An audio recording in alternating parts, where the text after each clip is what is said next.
تعجب ہے اس پر جو اللہ کو حق جانتا ہے اور پھر غیروں کا ذکر کرتا ہے اور ان پر بھروسہ رکھتا ہے۔ تعجب ہے اس پر جو جنت پر ایمان رکھتا ہے اور پھر دنیا کے ساتھ آرام پکڑتا ہے۔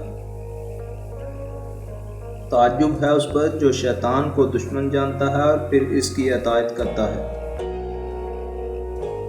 ضائع ہے وہ عالم جس سے علم کی بات نہ پوچھیں، وہ ہتھیار جس کو استعمال نہ کیا جائے، وہ مال جو کار خیر میں شروع نہ کیا جائے، وہ علم جس پر عمل نہ کیا جائے، وہ مسجد جس میں نماز نہ پڑھی جائے، وہ نماز جو مسجد میں نہ پڑھی جائے، وہ اچھی رائے جس کو قبول نہ کیا جائے، وہ کتاب جس کی تلاوت نہ کی جائے، وہ زاہد جو خواہش دنیا دل میں رکھے، وہ لمبی عمر جس میں توشہ نہ لیا جائے۔ بعض اوقات جرم معاف کرنا مجرم کو زیادہ خطرناک بنا دیتا ہے۔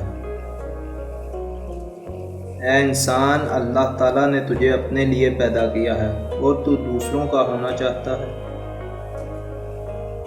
عافیت کے 9 حصے لوگوں سے الگ رہنے میں اور 1 حصہ ملنے میں۔